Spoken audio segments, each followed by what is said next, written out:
Ayan guys, at luto na po itong ating binagkat na saging.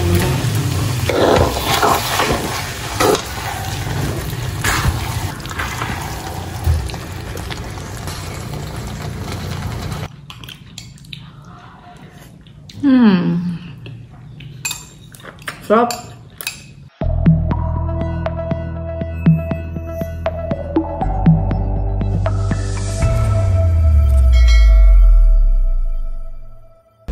Hello po, magandang umaga po sa inyong lahat. Ngayon po ay kami ni Bossing ay titiba ng saging. Tara guys, samahan niyo po kami. Ilan ang atang tibain dito? Titingnan. Hello. Hello. Kami binabatok mo ha. Yan yung binisaya kung tawagin man eh. Tibain na rin yan, Bossing.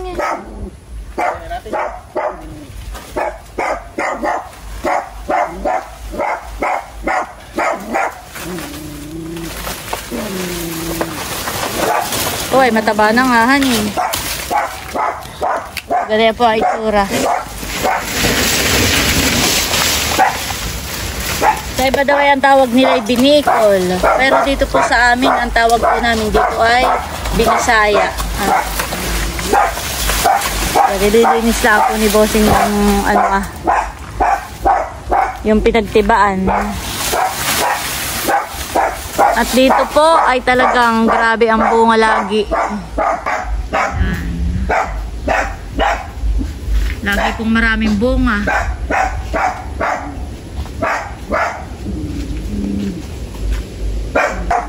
Lagi po ditong nalalaglag ang lukban. Mga nabubulok. Hinog na. Ganito po. Sayang.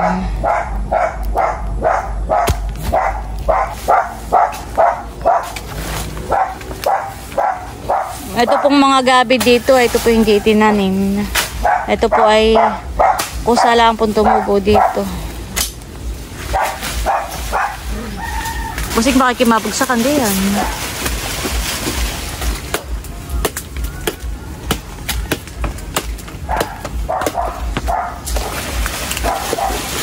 Baka mabagsakan yung tanim eh. Luway-luway ay kasi rin. Oo, dahan-dahan lang. Kasi rin.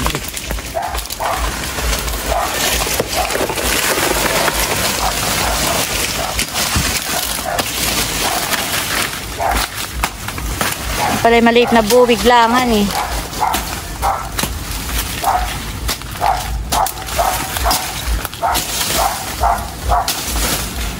Diretso tabas na rin po.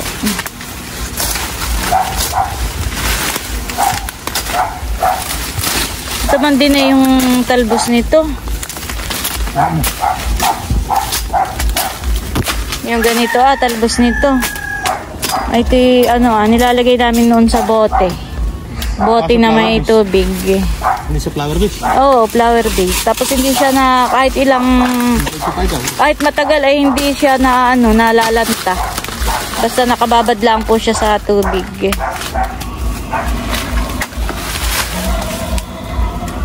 Oh, ay ganda. Malalaki.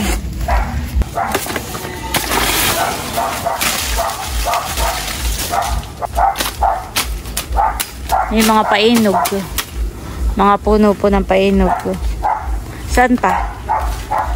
Meron pa pong isa doon. Parang payat pa ito, Bossing. Wag mo na munang kuhain yun. Magkakasabay-sabay ang hinog. Sa susunod na lang ayun para may tibain pa uli.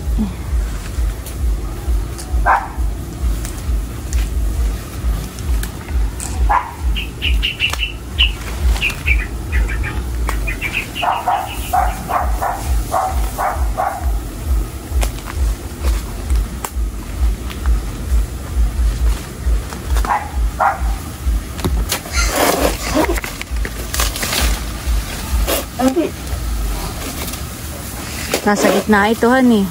Saan ang bagsak na yan? Dahil po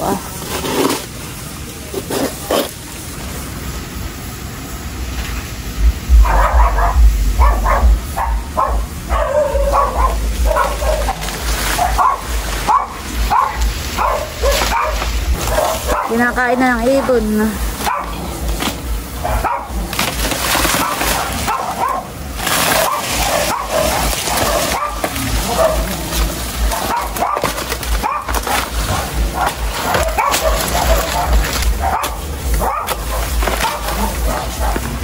Kaya mo? Mabigat. May titibain ka pa? Iya, tapat mo.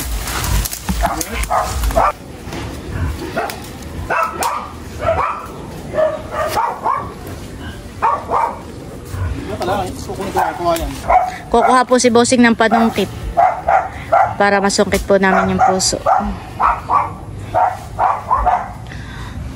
Sayang po, kinain na ng ibon o ng daga. Hinog na ito, ako kain ko na nga. Wow, sarap po ng saging. Saging na hinog.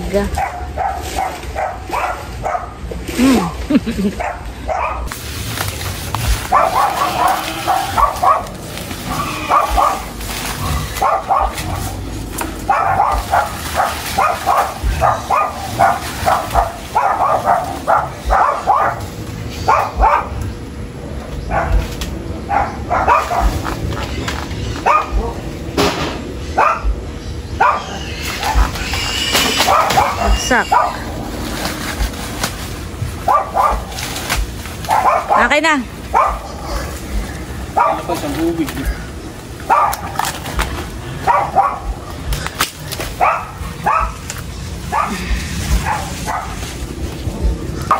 Tinitiba na rin po ni Bossing yung isang buwig. Oh, na kaya malaki. Abay, parang mahinog na rin yan, honey.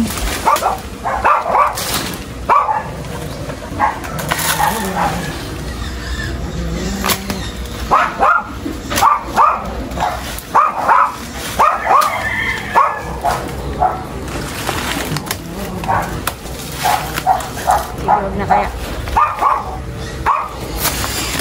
Aba. Bigat? Yeah.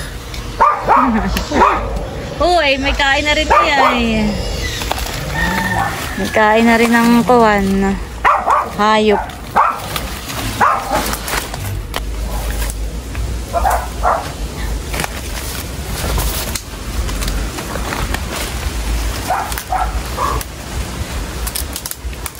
Magsaan nyo isang pino. Kukuhain ko muna po yung sako. May dala kami ni Bossing na sako ay amin na pong pipiling-pilingin. At ilalagay na po namin sa sako para madali na po pagdadala.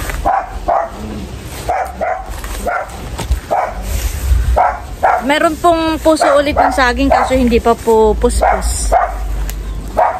Kaya isang puso lang po ng saging yung makukuha po namin ngayon.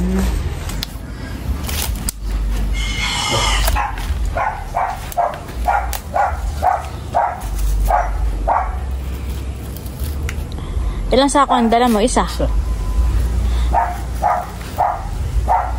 Tapos isisilid na po namin sa sako.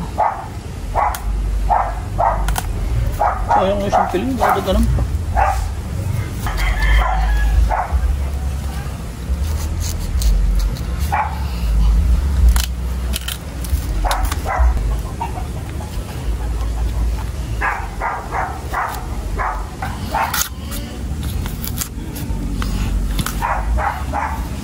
Dapat na piling.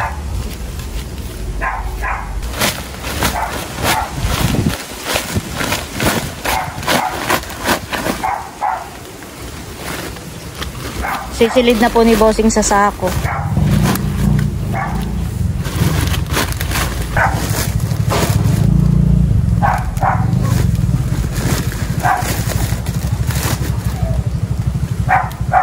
Parang naghiwa-hiwalay na yun, honey. Tabag sa kanya, ang katawan.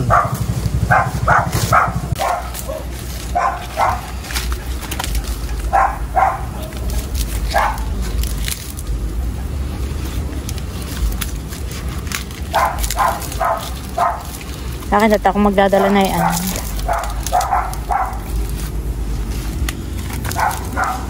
Ayos.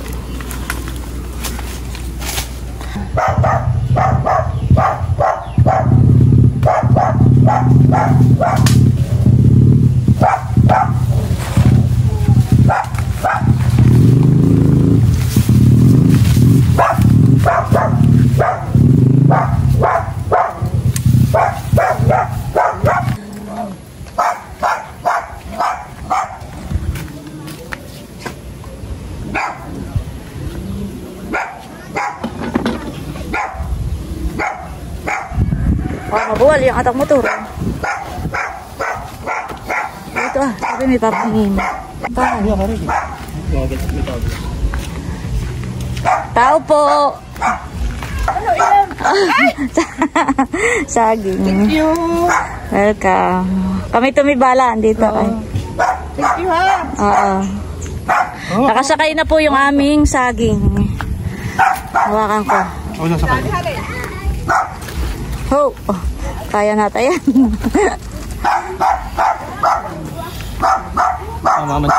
Dapat ay doon muna nilagay yung motor. Yeah, kaya na yan. Kaya na yan. Sasakay. Ano, sasakay na ako.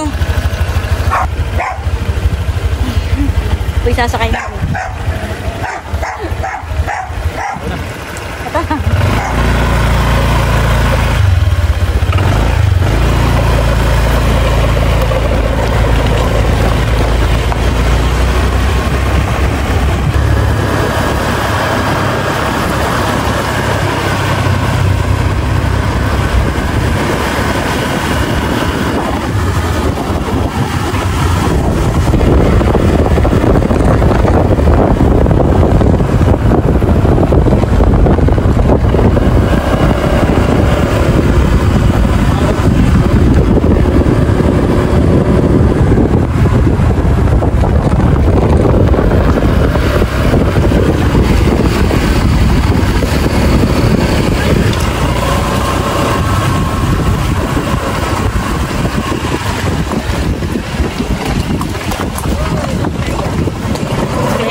Iya.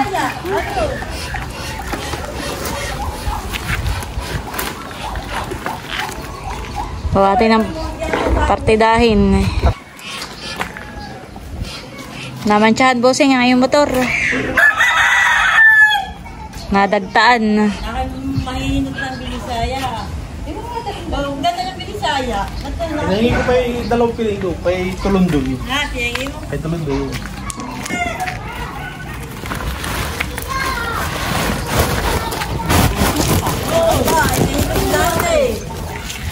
Mahinog na nga di ay. Kaya na lang isa. Buhay akin matamis pagkain. Meron pa po dito tatay eh. Pwede pa po. Oo. Dalawa ito. Dalawa pala ba? Nakasumahin matamis. Kaya yun ang daga. Nabugsa kong pa yun ako. Ate partidahin mo. Ilan tayo? Pila kayo kung ilang bahay. Isa, dalawa, tatlo, apat, lima, anim, pito. Hatiin natin sa pito.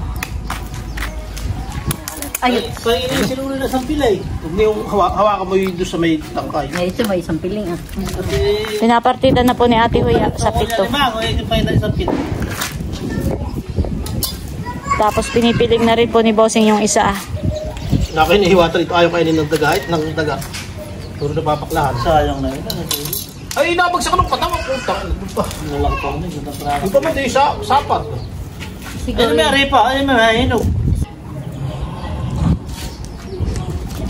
Yung binisaya, wag mo nang kwaran.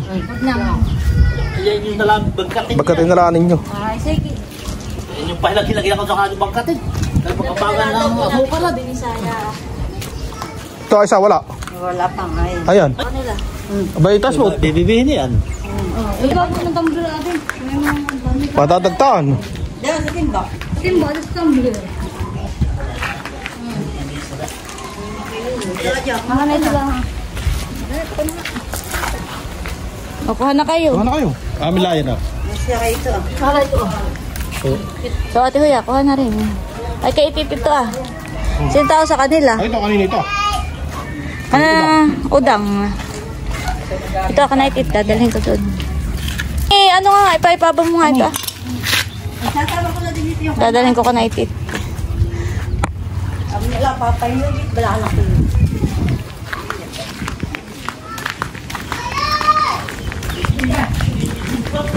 Dadagdagan pa po ni Bossing. Tao po! Dito ko na lang po ilalagay. Walang tao dito.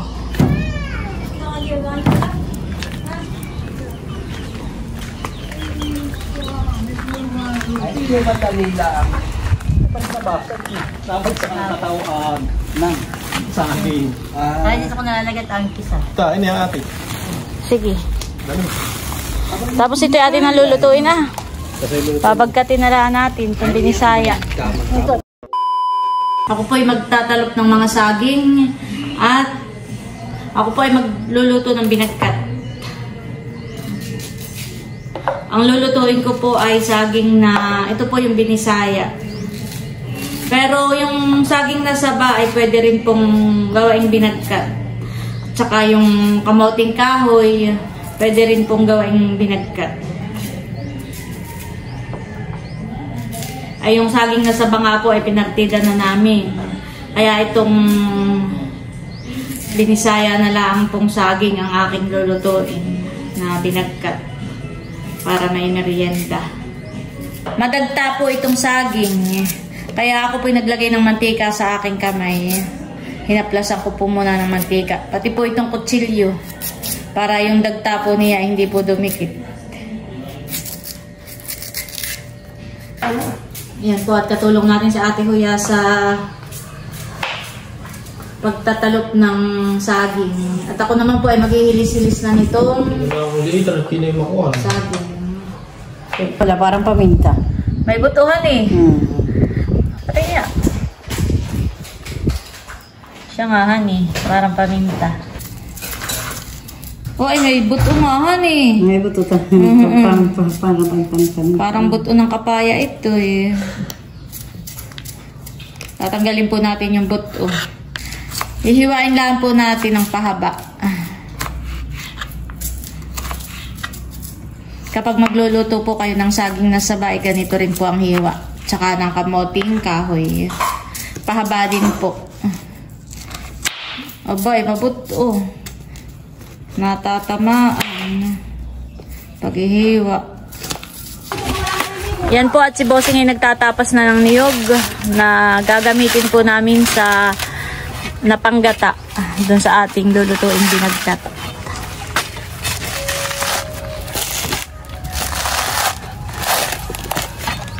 Malalaki yan eh.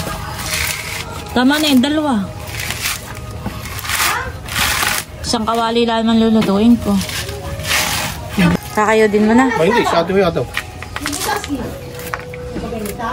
Si Ate Huya po ay nagkakayod na ng niyog. Ito po yung aming panggata.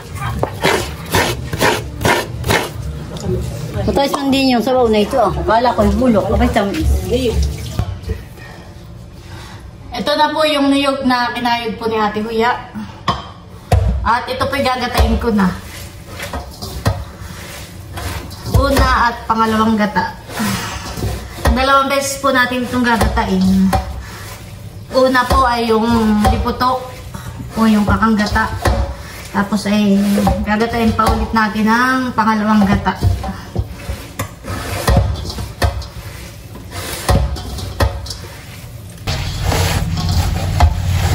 Pipigayin lang po nating maigi para lumabas po yung katas.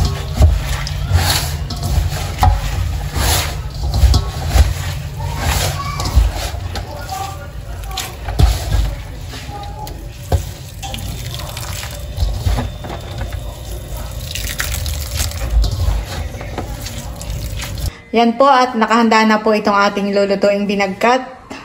Ito po ay atin ang na-slice ng pahaba. At ito po yung mga ingredients po niya. Brown sugar, tapos po ay may star margarine, may kakanggata. Meron po tayong gatas na iba, tapos ito po ay optional lang. Pwedeng lagyan, pwedeng hindi. Lalagyan na po natin siya ng brown sugar. Ito po yung pangalawang gata. Lalagain po natin siya dito sa pangalawang gata.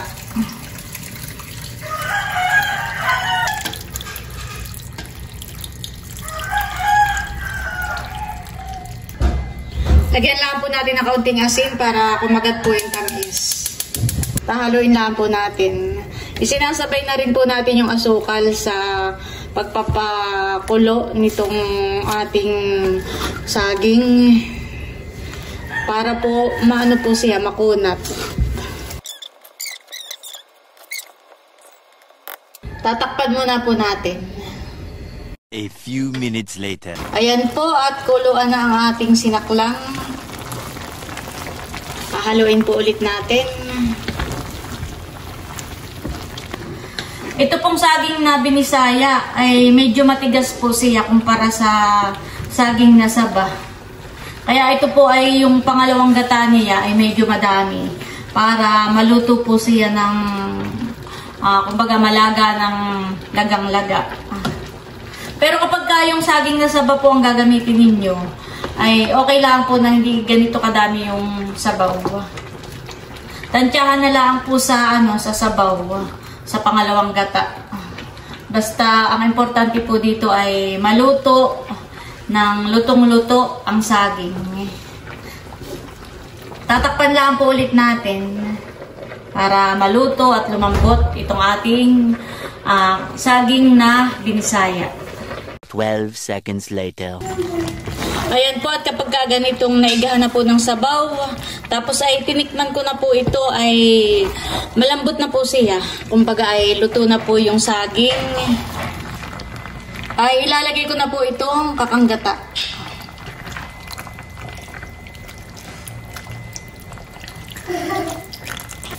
Tapos lalagyan po natin ng star margarine. Yan po, at haluin lang po natin maigi.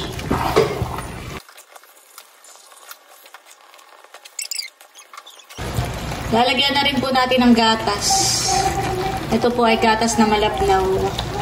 Ibap. Yan, at haluin lang po natin. Sarap! Grabe.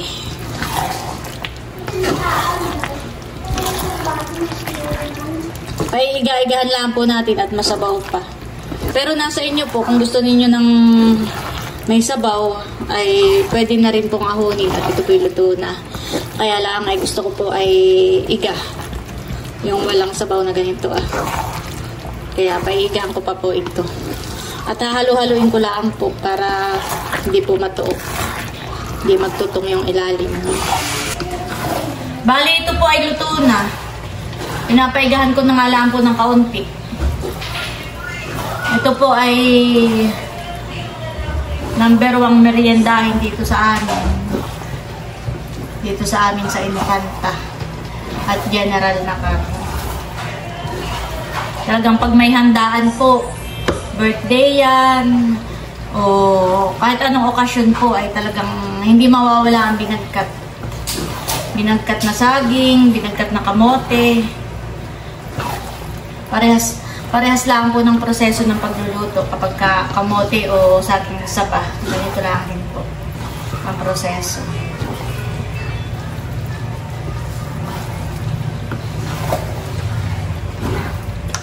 Yan, at titikman na po natin.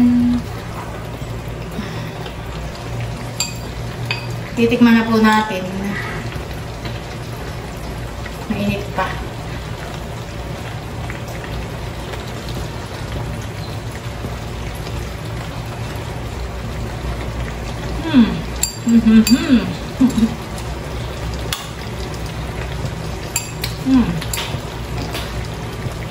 Pag natikman po ninyo, ito talagang masarap po.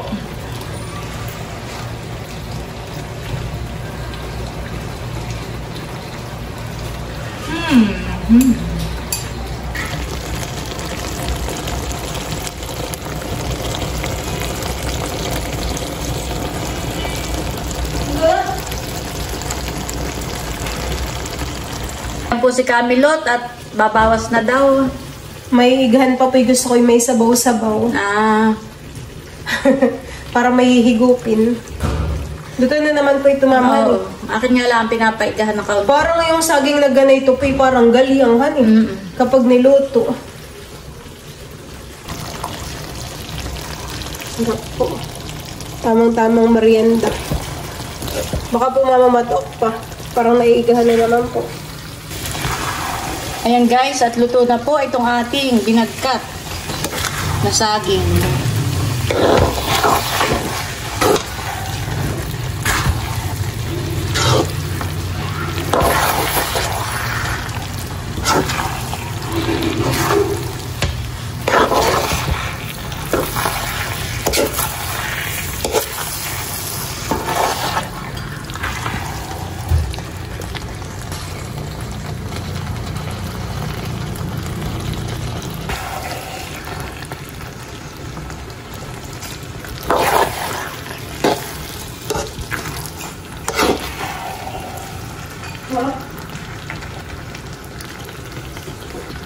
Bayan na po si mama.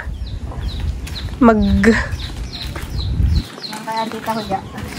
Ate Huya! Delivery. Masarap pa naman at parang naglalasang galiang. Ano lang akin? Salamat. Nain na si Madil. Bay nakaroon sa inyo. Wala pagtaway na si Tia. Narito. Tia! Uy, sarap ni parang kon talaga yung galiyang. Kaya nga. Kaya nga kasi kumain ng tanghalian na. Ito ang akin na baka. Inaantay mo. Ganda. Natit na pala si Dayan. Ikukuha ko na lang si Uy, salam! Aba, bakit iba ang kulay? Hani, parang talagang... Mayroon yan yata pati ito. Kukuha na lang kita, Dayan. Dayan! Dayan, pati Huya. Si Dayan. Thank you po. Welcome.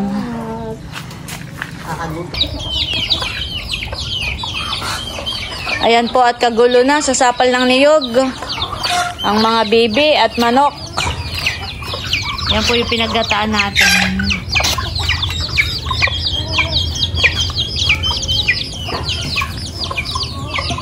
Kagulo ang mga manok na Tagalog. Saka ang bibi.